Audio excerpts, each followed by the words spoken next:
Ya, silakan. Assalamualaikum warahmatullahi wabarakatuh. Selamat sore, Waalaikumsalam. viewers jawapos.com semua. Ketemu lagi dengan saya, Ilham Saputra, dalam acara Bincang Redaksi jawapos.com. Nah, sore ini saya ditemani dua narasumber, yakni Mbak Arum Pusposari, Public Relation Manager dari PT PPLI, kemudian Mas Muhammad Yusuf Firdaus, Senior Engineer dari PT PPLI. Nah, sore ini kita membahas soal tentang pengolahan limbah di masa pandemi. Nah, sebelum itu kita membahas terlalu jauh, saya selalu mengingatkan kepada publik semuanya bahwa sana tetap menjaga protokol kesehatan demi mencegah, mengantisipasi tidak tertularnya virus corona atau COVID-19. Hal itu dilakukan dengan cara menerapkan 5M, menggunakan masker, mencuci tangan, menjaga jarak, menjauhi kerumunan, dan mengurangi mobilitas. Selanjutnya, untuk kelanjutan obrolan kita sore ini, saya izin dulu untuk membuka masker dengan beberapa narasumber, kita bicara lebih jauh lagi. Ya, selamat sore Mbak Arum dengan Mas Yusuf ya panggilannya ya, maaf. Ya, boleh. Ya. Selamat sore. Selamat sore. Ya, langsung aja Mbak Arum. Ini di tengah pandemi ini bagaimana? Ada prosedur barukah dalam pengolahan limbah di PT PPLI? Kalau prosedur limbah itu sebetulnya kan kalau limbah B3 itu kan kategorinya salah satunya adalah limbah infeksius. Jadi kalau limbah B3 itu sudah infeksius berarti prosedurnya sebetulnya tidak ada yang berubah karena perlakuan kami terhadap seluruh limbah B3 itu sama. Jadi prosedurnya itu tetap menggunakan APD yang sama. Jadi perlakuan kita terhadap penanganan dan pengolahan limbah B3 itu sama prosedurnya. Lantas tidak ada perubahan SOP atau adjustment terhadap SOP ya?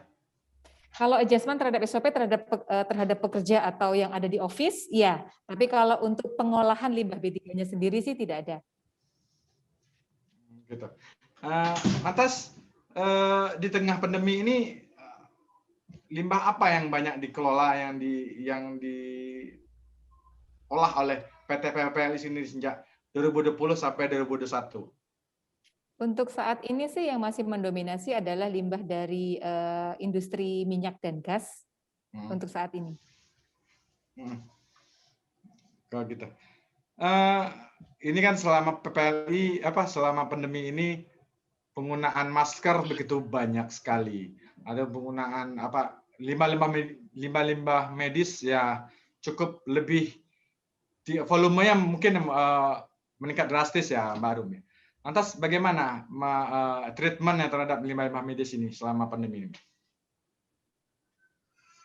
Limbah medis untuk yang dari luar yang diterima oleh PPLI atau di dalam gitu. PPLI sendiri, Pak? Kalau pengolahan limbah medis itu sama seperti yang kita lakukan sebelumnya. Jadi kita memang sudah menerima limbah medis dari sebelum pandemi ini. Jadi untuk limbah-limbah yang dari rumah sakit sudah kita kelola. Jadi treatmentnya akan sama sih untuk limbah medis itu. Mungkin Pak Yusuf bisa menambahkan? Ya, jadi kalau untuk limbah medis ini kami kategorikannya limbah infeksius ya, karena di situ ada virus dari si COVID-19-nya ini. Memang dari dulu protokol kami terhadap limbah medis ini tidak kami buka kemasannya. Jadi kami tidak beda-bedakan lagi mana yang masker, mana yang APD bekas, mana yang sarung tangan bekas. Jadi kalau memang sudah data di manifest atau dokumen pengangkutannya adalah limbah infeksius, maka nanti akan langsung dikelola sebagaimana pengelolaan limbah infeksius. Memang terkait jumlahnya selama masa pandemi ini memang menaik cukup signifikan ya. Jadi kalau di data penerimaan kami tahun 2020 dari 1 Januari sampai 31 Desember itu sekitar 27.000 ton. Kalau untuk 2021 ini ya, seiring dengan meningkatnya kasus terkonfirmasi positif bertambah lagi. Jadi data yang saya periksa itu dari 1 Januari sampai 30 Juni itu sudah 79.000 ton untuk limbah infeksius. Terus secara teknis ya tidak ada perubahan treatment terhadap limbah infeksius dengan non infeksius, Pak? Oh, tidak ada perubahan. Karena untuk limbah infeksius memang itu standarnya harus olah dengan cara termal ya, dengan insenerator. Gitu. Respon dari klien dari PT PPLI sendiri bagaimana? Apakah bertambahnya limbah dari luar dengan mungkin klien baru dengan efek dari pandemi ini atau bagaimana? Maaf, maksudnya seperti apa? Halo, iya. Apakah selama pandemi ini klien dari PT PPLI sendiri bertambah seiring dengan adanya peningkatan limbah infeksius atau apa bagaimana?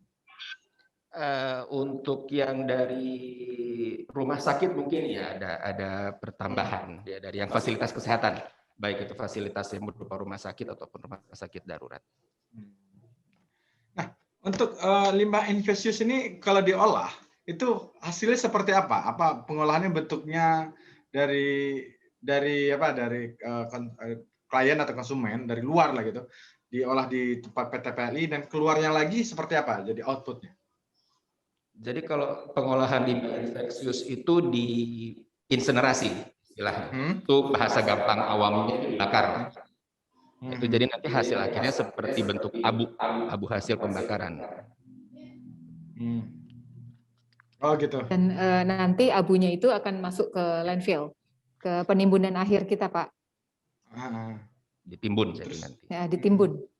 Nah, ini kan secara bisnis PT PPLI memang mengolah limbah, bagaimana menjaga lingkungan terhadap limbah-limbah industri dan limbah rumah tangga.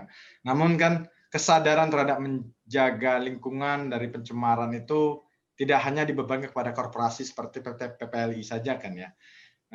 Sebetulnya kan harus dimulai dari rumah atau dari perusahaan sendiri atau di mana lah. Nah, ada nggak PT PPLI melakukan edukasi-edukasi kepada lingkungan atau masyarakat mengolah limbahnya itu sebelum dibuang dari rumah?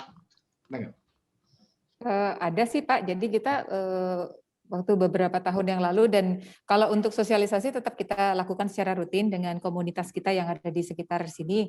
Jadi ada beberapa desa yang kita berikan sosialisasi tentang bagaimana mereka memilah sampah mereka dan bagaimana menanam pohon, seperti hal-hal yang lebih general gitu. Tapi kalau untuk kerjasama dengan pemerintah juga kita lakukan, berikut juga dengan sosialisasi kepada beberapa kelurahan dan kecamatan untuk pengelolaan limbah elektronik pada saat itu. Jadi kita berikan mereka itu pelajaran dan edukasi tentang bahwa limbah elektronik itu berbahaya loh jika kalau kita timbun atau kita hanya taruh saja di rumah gitu, itu juga bisa berbahaya karena itu kategorinya tetap B3.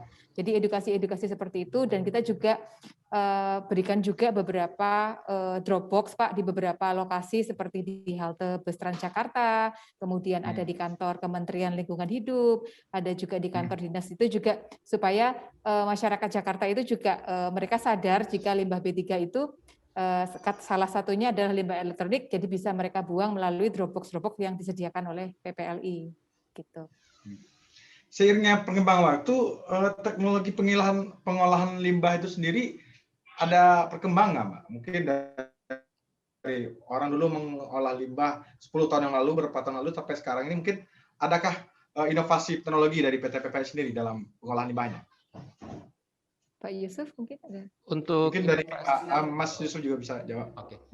Jadi untuk saat ini kami sudah membangun satu unit insenerator. Jadi nanti akan bisa digunakan untuk mengolah limbah-limbah infeksius, termasuk juga limbah-limbah non-infeksius yang volumenya besar. Jadi supaya dia tidak menyita airspace atau lahan di dalam landfill untuk penimbunannya, maka itu bisa diinsenerasi dulu. Nanti kan hasil olahannya berupa abu, jadi lebih volumenya lebih compact, lebih sedikit, jadi menyita lahan di landfillnya. Kemudian juga ada teknologi evaporator ini untuk mengolah air lindi dari dalam landfill, dicet dari dalam landfill, sehingga nanti dia aman untuk dilepas ke badan air penerima atau ke sungai. Menambahkan saja dari Pak Yusuf, ini untuk yang insinerator itu kan kita baru bangun ini Pak. Jadi ini memang yang paling modern sih di Indonesia. Jadi kapasitas kita itu bisa 50 ton per hari. Gitu. Oh gitu. Nah, semenjak pandemi ini, apakah banyak rumah sakit yang bekerja sama dengan PT PPLI dalam pengolahan limbah mereka? Atau mereka selesai dari mereka sendiri dalam pengolahan limbah atau bagaimana? Mungkin dari Mas Yusuf juga boleh. Rumah sakit mungkin tidak terlalu banyak ya, mungkin yang lebih ke arah seperti Wisma Atlet dan sebagainya. Lebih kepada Wisma Atlet kali ya? Tapi itu kan masukin dalam kategori limbah B3 infeksius ya? Mas Yusuf. Pak Yusuf sepertinya lagging deh. Lost internetnya unstable. Jadi gini Pak, jadi tadi masih lagging, coba. Ya mungkin dari Mbak Harum bisa menambahkan penjelasannya dulu kali. Tadi perusahaan ya. Jadi kalau untuk perusahaan rumah sakit itu memang ada beberapa tambahan Pak, kita baru. Jadi memang kita ada kerjasama dengan Dinas Lingkungan Hidup DKI Jakarta untuk membantu mereka, sebetulnya ada beberapa rusun-rusun yang baru-baru itu Pak. Jadi untuk mengambil limbah-limbah dari mereka karena sudah overload ya. Karena kemarin karena yang pandemi gelombang kedua ini kan cukup banyak. Jadi kita memang langsung bekerja sama dengan Dinas Lingkungan Hidup, bekerja sama dengan PD Paljaya juga. Jadi kita mengambil limbah dari beberapa rusun yang ada di Jakarta yang digunakan sebagai tempat isoman. Itu prosedur perlakuan limbah dari lokasi isolasi kayak lah, anggaplah Wisma Atlet ataupun rusunnya yang kalau diserahkan pengelolaannya kepada PT PPLI sendiri seperti apa? Apakah ada perbedaan dengan limbah yang dibawa yang selama ini yang di luar kondisi pandemi, Pak? Sama sih Pak, perlakuannya kalau untuk limbah medis itu kan memang untuk transportasinya saja sudah berbeda. Jadi kita punya armada refrigerated truck atau truk yang berpendingin. Jadi memang prosedurnya untuk pengangkutan itu juga berbeda. Jadi kita mengangkut limbah B3 medisnya itu dengan menggunakan truk itu Pak. Jadi untuk proses pengolahannya pun juga tetap sama, tetap harus menggunakan thermal. Tadi Pak Yusuf sampaikan, jadi dengan cara dibakar atau menggunakan insinerator, tetap sama. Oh begitu. Stakeholder dari PT PPLI sendiri seperti apa? Hanya tadi kan disebutkan ada PT Pemprov DKI dengan Dinas Lingkungan Hidup dan PT Paljaya kali ya. PT Pal. Ada selain mereka itu stakeholder dari PT PPLI sendiri dalam pengolahan limbah, ada lagi kah? Kalau untuk stakeholder sih untuk sementara ini paling hanya dari Kementerian Lingkungan Hidup juga bisa. Jadi kalau misalnya ada limbah-limbah yang perlu diekspor, karena kan limbah ada beberapa jenis limbah yang tidak bisa diolah di Indonesia, jadi harus kita ekspor ke luar negeri. Nah itu biasanya nanti kerjasamanya adalah langsung dengan Kementerian Lingkungan Hidup dan Kehutanan, Pak. Ini menarik sekali ya. Indonesia ternyata juga bisa mengekspor limbah, karena selama ini ada gium kan. Indonesia ini sebagai pengimpor limbah yang kutip menerima barang bekas ya. Sementara ternyata realnya Indonesia juga bisa mengirim atau mengekspor limbah ke luar. Nah, bisa dijelaskan itu limbah yang diekspor itu seperti apa dan outputnya seperti apa dan feedbacknya terhadap Indonesia seperti apa, Mbak? Yang dilakukan oleh PT Kalau PPLI mengimpor limbah itu jelas tidak boleh. Melalui undang-undang itu memang Indonesia itu tidak boleh mengimpor limbah. Tapi kalau mengekspor boleh. Ya, maksudnya mengekspor. Kalau mengekspor boleh. Jadi kalau mengekspor itu biasanya contohnya jenis limbah yang seperti contaminated limbah yang terkontaminasi oleh merkuri. Itu di sini masih belum bisa diolah, jadi kita harus kirimkan ke beberapa negara yang ada di Jepang dan beberapa negara di Eropa. Itu hubungannya antara luar negeri dengan PT PPLI dengan atau negara, dengan jadi mereka negara, dengan Pak. pemerintah? Pemerintah B2B dengan atau G2G? pemerintah. G2G, Pak. Jadi nanti kliennya itu dari Indonesia. Jadi klien kita, misalnya company A, mereka punya limbah contaminated mercury, gitu kan ya. Jadi mereka akan bekerja sama dengan PPLI. Kemudian dari PPLI nanti kita akan serahkan ke pemerintah. Nanti pemerintah yang akan langsung ke negara yang dituju, negara ekspor yang dituju. Jadi kita hanya seperti pengangkutannya, seperti untuk dokumen-dokumen limbahnya. Tapi kalau untuk pengolahannya langsung kita kirimkan dari pemerintah Indonesia langsung ke pemerintah negara yang dituju.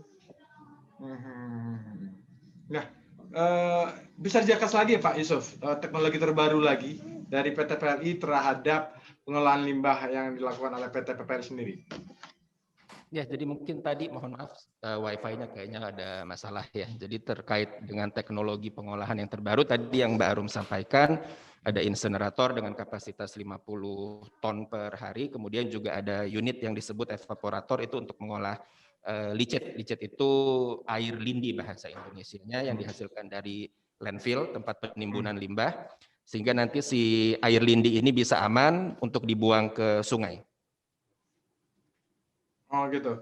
Nah, adakah treatment dari PT PPLI sendiri dalam menjaga lingkungan agar tidak terkontaminasi dengan limbah, terutama kepada treatmentnya terhadap warga masyarakat sih. Bukan kalau PT PPLI kan mungkin sudah memiliki SOP tersendiri ya dalam mengolah limbah. Cuma kan untuk lingkungan sekitar ataupun masyarakat kan masih abai dalam kondisi dengan limbah ini. Adakah treatment atau edukasi dalam treatment limbah itu agar tidak mencemari lingkungan, Mas? Ya, paling menambahkan yang tadi Mbak Arum sudah sampaikan, jadi kami rutin memberikan juga sosialisasi kepada komunitas-komunitas yang ada di sekitar PPLI, karena memang untuk saat ini PPLI fasilitas seperti kami ya, pengelola limbah B3 ini tidak bisa menjangkau langsung ke rumah tangga. Jadi kalau yang dari rumah tangga ini sebetulnya memang masih tanggung jawabnya pemerintah untuk menyediakan daerah ya. Ya, karena kan tidak mungkin masyarakat saya kenakan charge karena biaya pengelolaan limbah B3 itu mahal. Iya, dan butuh prosedur administrasi yang rumit. Tidak mungkin itu bisa dilaksanakan domestik. Tidak hanya sekedar mengedukasi ya. Ya, jadi hanya memberikan edukasi, kemudian juga ya tadi yang seperti Mbak Arum bilang, kami kerjasama dengan dinas-dinas lingkungan hidup, menyediakan rokok, kemudian nanti dari mereka baru diterapkan ke PPLI. Oh, begitu. Nah, ya edukasinya tuh sampai ke dinas lingkungan hidup misalnya. Jadi pokoknya kita ada Pak setahun itu, tapi karena ini lagi pandemi jadi tidak kita lakukan.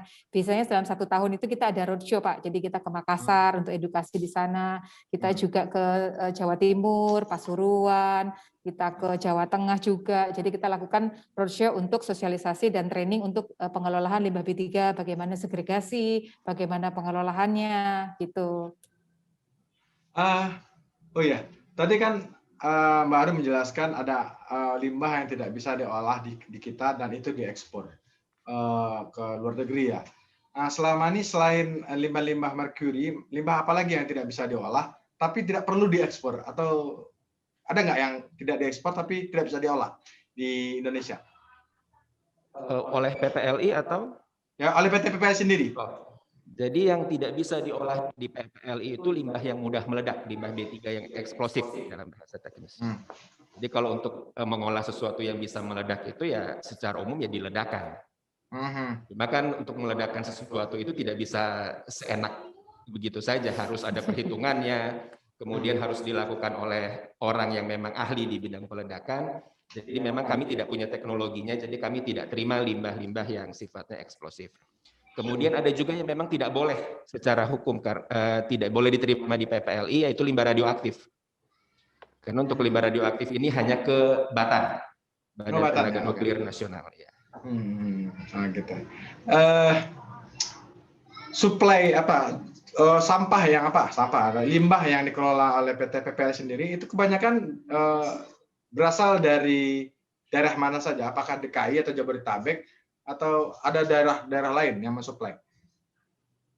Sebetulnya sih kita menerima limbah itu dari Sabang sampai Merauke, Pak. Jadi dari Aceh sampai Papua. Jadi tapi paling banyak memang karena industri itu tumbuh di area Jawa Barat dan Jawa Timur, jadi memang paling banyak ya dari Jawa Barat dan Jawa Timur. Oh, gitu. Tapi kalau untuk cakupan penanganan limbah kita sih dari Aceh sampai Papua. Jadi kita juga pernah menerima limbah, kita kirimkan pakai kapal Pak dari Papua. Kita juga kirimkan juga dari Aceh gitu. Oh, itu langsung dikelola di pengolahan PPLI sendiri ya? Betul Pak, dikirim langsung ke PPLI Bogor Pak, karena fasilitas untuk pengelolaannya memang hanya 1 Pak di sini. Gitu. Nah, Pak Yusuf bisa ceritain lagi nggak sih alur dari pengolahan limbah medis itu sendiri? Apakah itu dari Wisma Atlet atau tempat isolasi mandiri terpusat sebelum diolah ke PT PL itu alurnya seperti apa? Oke, jadi secara general ya, jadi bukan cuma limbah medis saja, sebetulnya semua limbah B3 yang mau dikelola di PPLI itu harus melalui proses screening dulu, pre-acceptance. Jadi harus diketahui dulu sumbernya dari mana, jumlah limbah yang mau dibuang berapa banyak, jenis limbahnya apa, apakah limbah medis tadi, infeksius, atau limbah yang jangan-jangan limbah mudah meledak yang mau dibuang. Jadi harus tahu dulu limbahnya apa, baru nanti dari situ diambil sampelnya. Ada yang perlu diambil sampel, ada juga yang tidak ya. Kalau limbah infeksius saya nggak perlu ambil sampel, saya cukup tahu aja historinya seperti apa. Nanti dari situ baru dibuatkan kayak kontrak kerjasamanya dengan si penghasilnya tadi. Nanti kalau memang sudah disetujui kontrak kerjasamanya, baru akan dijadwalkan penerimaan PPLI. Nanti sampai di PPLI sama akan saya cek lagi. Ini limbah yang datang aktualnya sesuai enggak dengan data-data yang ada di dalam dokumen pengangkutan, jumlahnya sama atau tidak, seperti itu. Oh, gitu. Oke. Jadi setelah tiba nanti baru diolah Pak di tempat kita Pak, ditimbang lagi, disesuaikan lagi, kita sampling lagi untuk memastikan bahwa limbah yang datang sekarang ini sama dengan yang ketika sampling waktu itu. Oke. Demikianlah berarti dari William sendiri lebih banyak kepada limbah B3 ini tidak hanya terfokus kepada limbah rumah tangga atau limbah industri saja, tapi ada juga pada limbah medis dan limbah lainnya. Semuanya itu treatmentnya tidak jauh berbeda. Yang penting limbah itu tidak mengkontaminasi atau tidak mencemari lingkungan ya gitu ya Mbak. Betul. Nah, dalam hal ini industri-industri semuanya apakah semuanya sadar terhadap limbah mereka? Tidak mencemari dan sejauh mana PPLI sendiri mendekati para pelaku-pelaku industri, mereka punya limbah tidak mencemari lingkungan.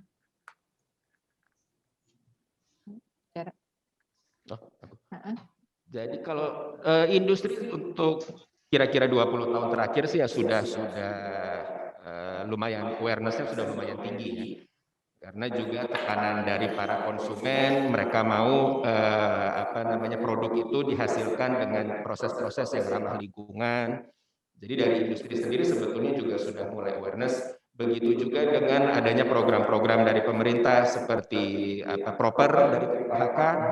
Nah itu di situ mensyaratkan bahwa industri kalau dia mengelola lingkungan dengan baik, ya nanti dia akan dapat peringkat proper yang bagus juga, dan itu akan bagus juga untuk company image perusahaannya masing-masing.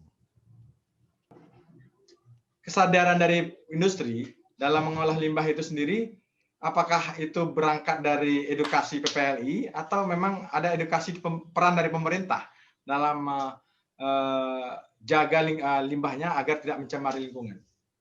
Oh, dua-duanya. Yang terutama juga dari pemerintah ya, karena ada sanksi hukum yang diancamkan apabila si industri tersebut tidak mengelola limbah B3-nya dengan baik dan benar.